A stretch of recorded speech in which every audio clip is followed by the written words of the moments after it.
इंसान पैदा होता है, बड़ा होता है और फिर शख्स बन जाता है। फिर उसकी अपनी मेहनतें उसको शख्स से शख्सियत बना देती हैं। तो एक ऐसा साथी हमारे आज के प्रोग्राम में हमारे साथ मौजूद है जो एक शख्सियत बन चुका है, टेलीविज़न के हवाले से एक बड़ा नाम, डॉक्यूमेंट्रीज के हवाले से और बड़ा नाम। तो हमारे साथी हैं नाज़मुद्दीन नाज़िम। जब तक यहाँ थे तो नाज़मुद्दीन कहलाते थे, फिर जब कनाडा चले गए तो नाज़मुद्दीन नाज़िम, वो भी हम इनसे राय तमन्नुन पूछेंगे। तो नाज़िम, 1975 से आपकी फ़नी ज़िंदगी का आगाज़ हुआ और आप टेलीविज़न में आ गए। हमारे एक बहुत महबूब, पढ़े लिखे, अपनी जगह बहुत बड़े प्रोफेशनल भी थे, राइटर भी थे, उन्होंने नावल भी लिखे, आप भी उनको जानते हैं, आगा खालिद सलीम। वो कहा करते थे कि रेडियो के हवाले से कि यार दो चीज़ें हैं, एक म्यूज़िक और एक ड्रामा, बाकी बस ऐसा ही है। टेलीविज़न में भी यही समझा जाता था। तो ये इतनी बड़ी लालच होती है ड्रामे और म्यूज़िक के प्रोड्यूसर बनने की, तो इससे हटके आपने, मैं लफ्ज़ इस्तेमाल नहीं करना चाहता लेकिन कर लेता हूँ कि ये खुश्क मौजू था डॉक्यूमेंट्री का। मैं उसे खुश्क नहीं कहता, मैं उस चीज़ को इसलिए खुश्क नहीं कहता कि आपने कोई चीज़ देखना शुरू की और फिर आपका स्विच ऑफ करने को जी नहीं चाहा, तो फिर वो खुश्क नहीं है, लेकिन कुछ लोगों के लिए है। तो इस पर मैं चाहूँगा कि डिटेल में आप हमें बताएं कि ये इस शोबे की तरफ कैसे आए। देखिए, 1975 में मैंने पाकिस्तान टेलीविज़न प्रोग्राम अप्रेंटिस के तौर पर ज्वाइन किया लाहौर में। और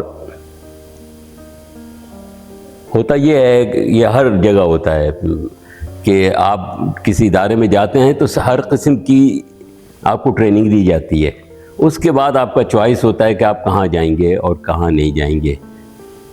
तो बिल्कुल सही है, ड्रामा जो है और म्यूज़िक जो है वो एक लोगों के लिए एक बहुत बड़ी इंस्पिरेशन होती है, लेकिन मेरी कभी भी ड्रामे के हवाले से, म्यूज़िक के हवाले से ऐसा नहीं हुआ। नाज़मुद्दीन को अपने रुझान से हटकर जब ड्रामा प्रोड्यूस करने के लिए दिया गया तो उन्होंने ये चैलेंज भी कबूल किया और 1985 में असद मोहम्मद खान का तहरीर किया हुआ एक ड्रामा और 1986 में हमीद काश्मीरी की एक ड्रामा सीरीज सपने के नाम से प्रोड्यूस की। 1994 यूनाइटेड नेशन डेवलपमेंट प्रोग्राम के तहत एम्प्लॉइज ओल्ड एज इंस्टीट्यूट के लिए एक खुसूसी ड्रामा साहिबान के नाम से भी नाज़मुद्दीन ने प्रोड्यूस किया। उसी साल टीवी ड्रामा सीरीज की तैयारी के एक तरबियती कोर्स में नाज़मुद्दीन को कुआलालंपुर मलेशिया भेजा गया। इस कोर्स का एहतमाम जर्मनी के एक टेलीविजन ट्रेनिंग सेंटर ने हुकूमत मलेशिया के एक इदारे AIBD के ताउन से किया था।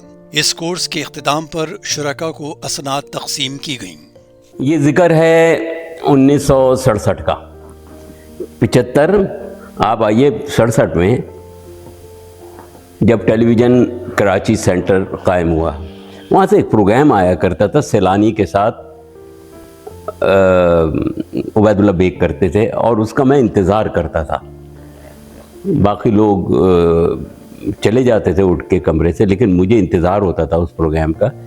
शुरू से मेरा एक डॉक्यूमेंट्री की तरफ जो है एक शौक़ मौजूद था। अच्छा, 75 में यहाँ पर जब मैं आया, 77 में मैं कराची आ गया। कराची आने के बाद जनरल प्रोग्राम्स, एक शोबा जनरल प्रोग्राम्स का भी होता है। हाँ, मैगज़ीन प्रोग्राम, हाँ, ये कि मजहबी प्रोग्राम हैं, कव्वालियाँ हैं और दूसरे इस किस्म की। तो मुझे जनरल प्रोग्राम्स दिए गए, मैंने वो किए। नाज़मुद्दीन को 1988 की एक सहमाही में बच्चों का प्रोग्राम प्रोड्यूस करने के लिए दिया गया। उसका नाम होनहार था। ये एक बेहतरीन प्रोग्राम था। इसीलिए इसको बच्चों और यूथ के लिए होने वाले एक इंटरनेशनल फेस्टिवल में जर्मनी भेजा गया। इस फेस्टिवल का नाम प्री जोनस था। नाजिमुद्दीन ने यहाँ पाकिस्तान टेलीविज़न की नुमाइंदगी की और जर्मनी से वापस आकर बहुत मुख्तसर अरसे में निशान राह के नाम से 14 अगस्त के लिए 10 डॉक्यूमेंट्री की एक ऐसी सीरीज़ तैयार की जिसमें पाकिस्तान की कौमी अलामतों मसलन कौमी तराना और कौमी परचम वगैरह जैसे मौज़ूआत को पहली बार डॉक्यूमेंट्री की शक्ल में पेश किया। इस सीरीज़ को अवामी और हुकूमती सतह पर बहुत सराहा गया था। मुझे याद है 1988 में मोहम्मद ख़ान जुनेजो साहब की हुकूमत थी। उनका ताल्लुक़ सिंध के उस हिस्से से था जो थर वगैरह से, उनको बड़ी दिलचस्पी थी। तो उन्होंने कहा कि जी इसके ऊपर कोई, वहाँ ड्राउट है, कहसाली है, तो उस पर कोई प्रोग्राम होना चाहिए। बस वो फिर मैंने बलूच साहब से, आमिर इमाम साहब से दरख्वास्त की कि ये मैं करना चाहता हूँ। उन्होंने इजाज़त दी। उन्होंने न सिर्फ इजाज़त दी बल्कि बलूच साहब, आज मुझे बहुत अच्छी तरह याद है कि उन्होंने वो सारा कुछ अरेंज भी किया है। निसार सिद्दीकी साहब डिप्टी कमिश्नर थे मीरपुर ख़ास के। हम गए वहाँ पर और वो 2 जीपें तैयार थी और उसके बाद हम 12 दिन उसमें लग गए। उससे पहले मैं रैकी कर चुका था थर की, और मैं जाके देख चुका था। मुझे आइडिया था, इस रफ स्क्रिप्ट मैंने बनवा लिया था। तो भाई बात यह है कि डॉक्यूमेंट्री को मैं ये समझता हूँ, निसार के ड्रामा, म्यूज़िक, ये सब जो हैं, इनकी ये जो जॉनरा है, ये इनकी लाइफ थोड़ी होती है। आज किसको याद है कि मोहसिन अली ने क्या किसके किए वो किए थे। लेकिन मेरी डॉक्यूमेंट्री थर लैंड एंड पीपल, ना सिर्फ ये कि उसको अवार्ड मिला, सिडनी से पहला इनाम मिला, बल्कि वो इस वक्त मिलियंस के अंदर देखी जा रही है, मिलियंस में देखी जा रही है। इसी तरह एक और डॉक्यूमेंट्री मैंने की, उसके लिए मैं ये कहूँगा कि मैं उनका मशकूर हूँ, अब्दुल कादिर मंगी साहब का। उनका ये होता था कि वो किसी भी ज़िले में जब जाते थे तो कोई ना कोई हल्ला गुल्ला करते थे, हल्ला गुल्ला ज़रूर वो करते, साथ भी थे। हम साथ थे। तो वो हमने फिर थर आफ्टर रेन किया, कुछ पुराने शॉट मिला जुला के हमने वहाँ पर वो कर लिए। थर आफ्टर रेन, उसकी भी रीच जो है वो इससे कहीं ज़्यादा है, कहीं ज़्यादा, मिलियंस के अंदर वो भी मतलब है। तो ये मेरे YouTube चैनल के ऊपर है। मैंने YouTube चैनल 2013 में बनाया था। उस वक्त तक मैंने उसको मोनेटाइज नहीं किया था। खैर बहरहाल 2020 में कोविड के ज़माने में उसको मोनेटाइज किया, तब थोड़े से पैसे वैसे भी आ जाते हैं। उसका नाम है नाज़मुद्दीन नाज़िम। अच्छा, उसका नाम ही है नाज़मुद्दीन नाज़िम। थर पर बनाई गई डॉक्यूमेंट्री ने नाज़मुद्दीन के काम को मजीद जिला बख्शी। इसी का नतीजा था कि उन्हें जापान के सरकारी टीवी चैनल NHK और जापान फाउंडेशन की जानिब से एक खुसूसी डॉक्यूमेंट्री बनाने की दावत दी गई। Peoples and dwelling in Japan के उन्वान से ये डॉक्यूमेंट्री नाज़मुद्दीन ने जापान जाकर मुकम्मल की। इस डॉक्यूमेंट्री को जापानी हुकूमत ने न सिर्फ सराहा बल्कि इसे अपने तमाम सिफारती मिशंस को भी भेजा। चलो थोड़ी सी बात वो भी कर लेते कि नाज़मुद्दीन से नाज़मुद्दीन नाज़िम कैसे बने आप? भाई जब मैं 1998 में कनाडा गया तो वहाँ पर एक और हमारे साथी थे, उनका नाम था नाज़मुद्दीन मकबूल, मेरा नाम था नाज़मुद्दीन। अच्छा, वो प्रोग्राम करते थे गीतमाला के नाम से रेडियो पर, मैं टेलीविज़न का था, दोनों का ताल्लुक़ इलेक्ट्रॉनिक मीडिया से था। तो वो कुछ थोड़ी सी लोगों को मुगालता होता था, उनके फ़ोन मेरे पास आते थे, मेरे उनके पास जाते थे। तो फिर फाइनली मैंने अपना नाम जो है वो नाज़मुद्दीन नाज़िम कर लिया। मैंने कहा कि चलो शायराना टाइप का नाम हो जाएगा। चलो ये अब थोड़ा सा रिवर्स गियर कि डॉक्यूमेंट्री बनाने वाले दुनिया में तो, लेकिन हम अपने मुल्क में देखें तो आपको किस शख्सियत ने, डॉक्यूमेंट्री तो आपका शौक था ही, तो मुतासिर किस डॉक्यूमेंट्री प्रोड्यूसर ने किया? देखिए, बात यह है कि मेरे सामने सिर्फ एक ही नाम है और उसका नाम है उबैदुल्ला बेग। उबैदुल्ला बेग ने मुझे बेइंतहा मुतासिर किया। जब वो बोलते थे किसी भी मौजू के ऊपर आखिर वक्त तक, वो क्या शानदार उनका दास्तान गोई का अंदाज था और क्या शानदार इंसान थे वो। आप भी मिले होंगे। हम तो उनके वो, आप रेडियो में थे वो शुरू में? रेडियो में बुनियाद तो उनकी भी रेडियो ही थी। अच्छा नाज़िम, आपने ये तो जिक्र किया कि वो पहली डॉक्यूमेंट्री का सिलसिला, अजीब बात है, मोहम्मद खान जुनेजो का नाम जब भी आता है तो जिसके सामने आप नाम लेते हैं ना, तो आगे से उसका रिस्पॉन्स ये होता है, यार बहुत शरीफ आदमी थे। हाँ, अच्छा, तो ये तो पता चल गया कि वो उनके ईमा पे, वो हमने ईमा पे, उनकी ख्वाहिश पे पहली इब्तिदा वहीं से हुई। और उस सिंध के उस इलाके का निसार उस वक्त पता है आपको कि 9 कोट से मिट्टी तक की सड़क थी, सिर्फ एक वो उन्होंने बनवाई थी। 9 कोट से मिट्टी की डामर की एक उसके बाद जो है इस्लाम कोट, नगर पार्कर, भालवा, चाचरो, डिपलो, वो जो कोई सड़क नहीं थी। आज मैंने सुना है कि आज बहुत कुछ है। हाँ, हमने भी सुना है। अच्छा, इस हवाले से डॉक्यूमेंट्रीज तो बहुत सारी आपने, मैं तो बल्कि आपके एक आध और 2 और प्रोग्रामों का भी जिक्र करूँगा, वो भी मैं उनको उस जुमरे में डालता हूँ डॉक्यूमेंट्री के में। आपका प्रोग्राम था कस्बे कमाल। जी, वो भी एक तरह की डॉक्यूमेंट्री। बिल्कुल ऐसा ही था। बिल्कुल ऐसा ही था। जुमन पे आपने एक प्रोग्राम किया, चिश्ती मुजाहिद पे शायद आपने प्रोग्राम किया, और भी कई प्रोग्राम मुझे याद है। तो उसके बाद और आपने कौन से सिंध के हवाले से डॉक्यूमेंट्रीज? यार सिंध के हवाले से मैंने बेशुमार डॉक्यूमेंट्रीज की। सबसे पहले तो खैर बहरहाल ठट्टा के ऊपर की, फिर उसके बाद चौकुंडी और मकली और लाखों लुत्फुल्ला और बेशुमार शाहजहां मस्जिद, ये सब ये आ जाते थे। मोइंजोदाड़ो पर तैयार करदा इस डॉक्यूमेंट्री को 1989 में international radio and television university Paris के ज़ेर एहतमाम टिपाजा अल्जीरिया में इंटरनेशनल आर्कियोलॉजी फिल्म फेस्टिवल में खुसूसी तारीफी सनद से नवाजा गया। इस डॉक्यूमेंट्री ने union of radios and television organisation के तहत होने वाले एक इंटरनेशनल फेस्टिवल में भी पाकिस्तान टेलीविजन की नुमाइंदगी की। सार्क एक्सचेंज प्रोग्राम के तहत तंजीम के तमाम ममालिक ने इसे खुसूसी तौर पर टेलीकास्ट किया। कितना असर है आप टेलीविजन में? मैं 2003 तक रहा। 2003 कब से कब? 75 से 2003 तक। तो 28 साल बनते, पूरे 28 साल बनते। लेकिन आप यूं समझिए कि उससे पहले मैं रेडियो से मुंसलिक था। हाँ, बिल्कुल। रेडियो से मेरी सारी तरबियत रेडियो से हुई थी। बिल्कुल। इलेक्ट्रॉनिक मीडिया मेरे वहाँ से था। उसके अंदर बहुत सारे प्रोड्यूसर्स के नाम आते हैं। क्या कहते हैं वो नस्फ सदी का किस्सा है। हाँ, 2-4 मैं तो इसको अपनी किताब के उसमें मैंने कहा मेरा 50 साल का मीडिया का तजर्बा है। बिल्कुल। तो अखबार में भी लिखता रहा हूँ मैं, अखबार में। इसका मतलब तकाबुल कैसे करेंगे आज के ज़माने से? अब क्या हो रहा है, पहले कैसे होता था?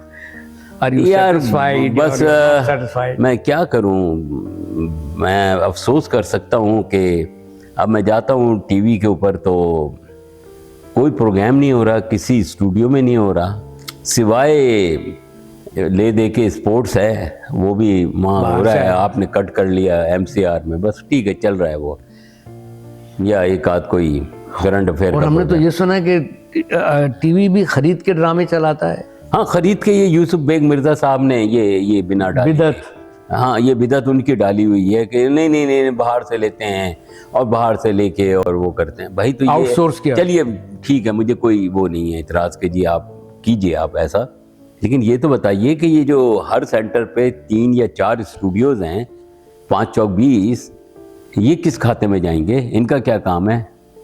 वहाँ स्टाफ है। मेरी किताब में जिस वक्त मैंने ये किया है 2018 तक 6000 थे स्टाफ, 6000। अब तो और भी ज़्यादा होंगे।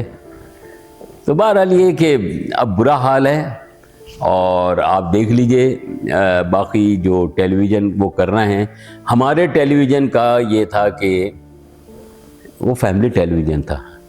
हर नौयत का प्रोग्राम जो है वहाँ होता था, हर नौयत का।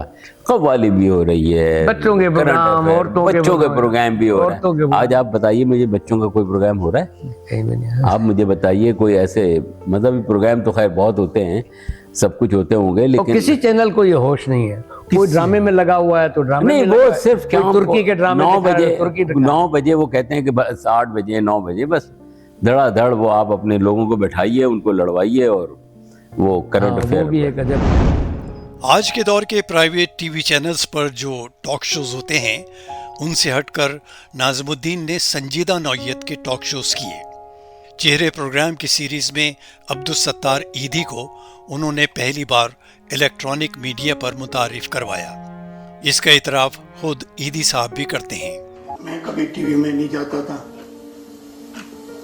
मैं अपने कामों में लगा रहता था।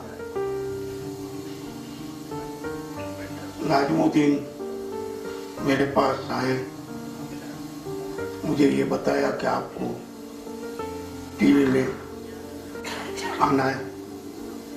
मेरे लिए अजीब मामला था, मैं इन चीज़ों से दूर भागता था,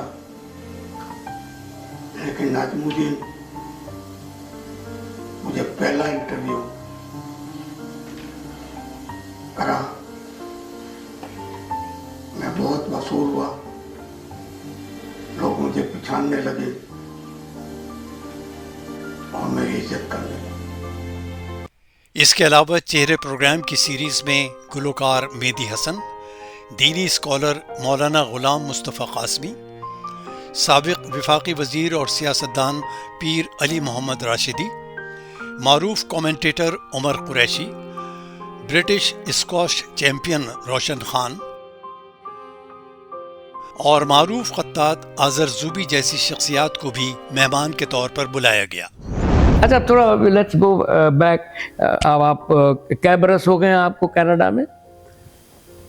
कनाडा में मुझे तकरीबन मैं 1998 में गया, 5 साल की छुट्टी लेके, और समझ लीजिए मैं 25, 26, 27 साल हो गए मुझे। वहाँ का कुछ अहवाल? वहाँ का अहवाल ये है कि भाई आपका जाना कैसा रहा, जाना चाहिए था या नहीं जाना चाहिए था? शुरू में तो बहुत रिग्रेट था मुझे। अच्छा, बहुत ज़्यादा था। क्या था रिग्रेट? रिग्रेट ये था यार मैं क्यों आ गया यहाँ पर इसलिए कि वहाँ आपने कभी किसी पौधे को देखा है कि जिस वक्त आप उसको गमले से निकाल के कहीं और लगाते हैं तो उसका क्या हाल होता है? वो फौरन हरा भरा नहीं होता, वो अपने डंडियाँ और ये उनको मुरझाता है, फिर उसके बाद वो निकलता है। तो ऐसे ही हमारे साथ भी हुआ, कुछ हमें टाइम लगा, अल्हम्दुलिल्लाह ठीक हो गया मामला। उसके अंदर मैंने वहाँ पर अब जो है इस वक्त मैं अपना चैनल मेरा है, मैंने बनाया हुआ है नाज़िमुद्दीन नाज़िम के नाम से, और उसके लिए मैं चीज़ें मैं बनाता हूँ। ये एक वाहिद चीज़ है जिसमें कैमरा भी है, एडिटिंग मैं इसमें नहीं करता। मैंने बाकायदा तौर के ऊपर सॉफ्टवेयर ख़रीदा और ख़रीद के उसका कोर्स लिया और उसका कोर्स लेके मैंने सीखा, और अब मैं उसको डेस्कटॉप के ऊपर करता हूँ, और फिल्मोरा उसका नाम है, क्योंकि दुनिया बदल गई है। अच्छा, आप जो कुछ भी वहाँ कर रहे हैं उसका रिस्पांस कैसा है आप और कहाँ से है? देखिए, बात यह है कि आपको वहाँ पर अपनी दुनिया आप बनानी पड़ती है, सीधी सी बात है। आप वक्त के साथ साथ वो सब कुछ हो जाता है। मैंने अब हल्के दोस्तों के बना लिए। ये ठीक है कि आज के डिजिटल और इलेक्ट्रॉनिक मीडिया के इनकलाब ने यकीनन किताब की अहमियत को कुछ कम कर दिया है, लेकिन नाज़िमुद्दीन नाज़िम की किताब डॉक्यूमेंट्री तारीख़ व इर्तिक़ा को मास कम्युनिकेशन के तलबा में बहुत पजीराई मिली है। कराची यूनिवर्सिटी और विफाकी उर्दू यूनिवर्सिटी के मास कम्युनिकेशन के शोबों ने इसे हवाला जाती किताब का दर्जा दिया है, जबकि हैदराबाद दक्कन इंडिया की मौलाना अबुल कलाम नेशनल उर्दू यूनिवर्सिटी के मास कम्युनिकेशन डिपार्टमेंट ने इस किताब को न सिर्फ अपने निसाब में शामिल किया है, बल्कि इसके तहत इम्तिहानात भी लिए जा रहे हैं। मास कम्युनिकेशन के तलबा व तालिबात नाज़मुद्दीन की 6 डॉक्यूमेंट्रीज की एक सीरीज़ PTV का सफ़र से भी इस्तिफ़ादा कर रहे हैं। इस सीरीज़ में पाकिस्तान टेलीविज़न के क़याम यानी 1964 से लेकर 1994 तक होने वाली तमाम तदरीजी तरक्की का अहाता किया गया है। अब आप क्या समझते हैं कि यहाँ बड़ा ब्रेन ड्रेन, हम कहते हैं कि अच्छे पढ़े लिखे लोग जा रहे हैं। अच्छा, और आमतौर पे ये भी कहते हैं, सुना है लोग, अगर किसी के पास जाने की गुंजाइश है, मतलब उसका कोई बेटा बड़ा बाहर है और वो खुद भी जा सकता है, वो किसी भी एज ग्रुप का हो, अगर वो नहीं जा रहा है बाहर तो वो बेवकूफ़ी कर रहा है। तो ये कभी फीलिंग आती कि नहीं यार, हम इतना मेरा टैलेंट है और मुझे वहीं रहना चाहिए था, मैं क्यों अपना, या फिर खुद आपको अपनी औलादों के कतई तौर के ऊपर अब कोई, मुझे इसके ऊपर कोई रिग्रेट नहीं है। मेरे बच्चे माशाल्लाह वहाँ वेल सेट हैं। मेरा एक बेटा है जो कंप्यूटर नेटवर्किंग में है, एक बेटी मेरी बाकायदा गवर्नमेंट ऑफ ओंटारियो की मिनिस्ट्री के अंदर काम करती है, बहुत अच्छी पोजीशन पर है। एक बेटी मेरी और इसी तरीके से है, एक बेटी रॉजर्स में काम करती है। तो अल्हम्दुलिल्लाह वो सब सेट। अब कनाडा की बात निकली है, वहाँ पर हमारे पाकिस्तानी भाई बहुत हैं कनाडा में, और कुछ इलाके ऐसे हैं जहाँ वो ज़्यादा है। नाम हम सुनते हैं, हम कभी गए नहीं, मिसिसागा है या कोई और जगह है, वहाँ पाकिस्तानी बहुत हैं। तो वहाँ उनका आपस में उनकी क्या रेपुटेशन है, आपस में उनकी क्या, आपस में कोई उनका मिलन जुलन है या वहाँ भी? नहीं, बहुत अच्छा है निसार। वहाँ बड़े अच्छे लोग प्रोग्राम्स करते हैं, मुख्तलिफ़ किस्म के मुशायरे भी हो रहे हैं। यहाँ से जो मेहमान जाते हैं वो भी उनको बुलाते हैं, अदबी नशिस्तें भी हो रही हैं, उसके लिए लोग कर रहे हैं। शबनम नूरवानी का बेटा है फैसल अजीम, वो कर रहा है। ये मुख्तलिफ़ लोग जो है, हर शख्स अपनी सतह के ऊपर कुछ ना कुछ कर रहा है वहाँ पर, और लोग जमा होते हैं। कुछ नहीं होता तो भाई बात यह है कि हफ्ता 15 दिन 20 दिन के बाद सब आपस में दोस्त जो हैं वो मिल के, आज ज़ुबैरुद्दीन के घर चलें, न्यूज़ वाले, हाँ, उन्होंने बुला लिया ज़ुबैर भाई ने कि भाई आ जाएं खाना खाएं, और उसमें 5 6 7 फैमिली बुला ली हैं। इसी तरह हमने बुला लिया। अच्छा, ये राहिला कमर, इनकी जो भतीजी है सुल्ताना की, अच्छा, वो वहाँ पर है, सईद अहमद नसीम वगैरह वगैरह। अच्छा, तो बहुत अच्छा है। अच्छा, आप जो कुछ भी प्रोड्यूस करते हैं अपने चैनल पे, वो क्या है, उसकी प्रोग्रामिंग क्या है, उसमें क्या करते हैं? देखिए उसमें ये है, मसलन मैं टर्की गया था 2021 में, मैंने वहाँ पर इसी टेलीफोन के ऊपर उसके ऊपर आया सोफिया गया मैं, टर्की में तो हज़रत अबू अय्यूब अंसारी थे, उनका मज़ार है। इसी तरीके से और जो दिलचस्पी की चीज़ें हैं, टॉप कॉपी म्यूज़ियम है, ये सारे के सारे वो, उनके ऊपर मैंने उनकी डॉक्यूमेंटेशन की 8-8 10-10 मिनट की, और उसके अंदर कमेंट्री दी और वो करके और वो लगा दी। अब एक मैंने बनाया था, एक दिन इस्तांबुल के साथ, यानी आप एक दिन में अगर आप हैं वहाँ ठहरे हुए तो किस तरह इस्तांबुल को देख सकते हैं। एक दिन है आपके पास सिर्फ, वहाँ से निकले यहाँ आए, कौन से किस तरीके से आप उसको एक्सप्लोर कर सकते हैं उसको। मैंने एक दिन का मैक्सिमम फ़ायदा अब वो आपको उसके अंदर नज़र आ जाएगा, बिल्कुल उसमें नज़र आएगा।